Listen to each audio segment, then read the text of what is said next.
Welcome to Pennsylvania in Focus. I'm Kristen Smith. On the heels of Pennsylvania Governor Josh Shapiro's green energy proposals for a state cap and trade program, House Democrats have offered a dozen bills that couple economic growth with environmental protection.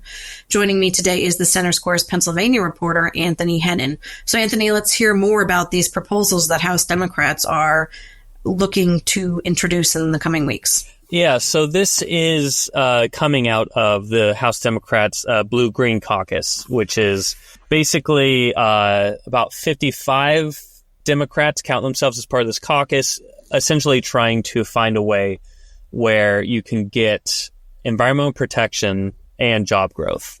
This is also, we've heard this a number of times from Governor Shapiro, who argues that there's no innate trade-off between jobs and environmental protection. We can have both if we do this right. So the House Democrats are rolling out almost a dozen proposals that touch anything from energy production, especially tied to expanding solar, environmental conservation, consumer energy costs, funding for public transit, and also efficiency standards for appliances. They had a press conference earlier this week, and Katie Bloom, the political and legislative director of Conservation Voters of Pennsylvania, joined them, arguing that the shared agenda that we're rolling out shows that there's a lot more that unites the labor community and environmental advocates than divides us.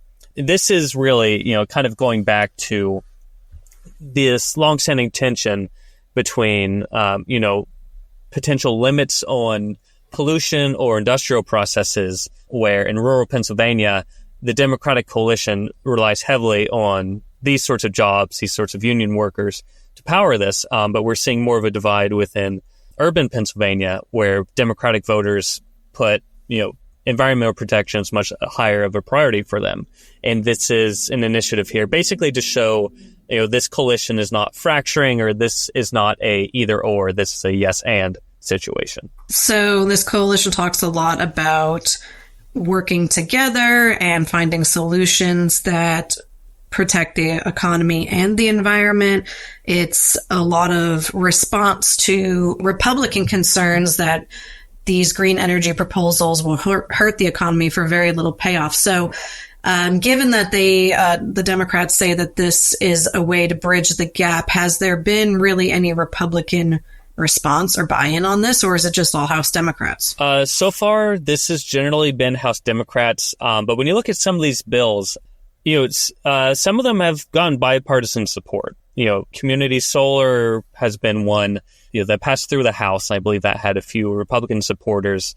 The bigger question here is, even if you only have a Democratic push in the House, you can still make that work simply because Democrats have the majority here. The bigger question is dealing with the Republican-led Senate and whether you can get this through both chambers and to Shapiro's desk. And that is still, a standing issue. Some of these bills, public transit funding increases have been, a point of concern for Republicans, especially Republicans in rural districts who do not benefit as much. Other things like requiring prevailing wages on green energy projects, that will be an extremely hard sell to Republicans. Appliance efficiency standards also can be a bit tricky, depending on how they're worded or where they're focused, because if you're mandating, electric stoves in new housing projects, for instance, that's something that Republicans have come out against and seen this as a way of them essentially trying to ban natural gas for residential use. So, there are tensions here within the Democratic side of things, but there's also tensions with Republicans. And whether, how many of these 11 bills really come to fruition, it's hard to say, but I don't think a lot of these will have exactly smooth sailing. There's going to have to be political horse trading to really get some of these through, if they do get through. Thanks for joining us today. Listeners can keep up with this story and more at thecentersquare.com. Are you tired of news that puts politics over people?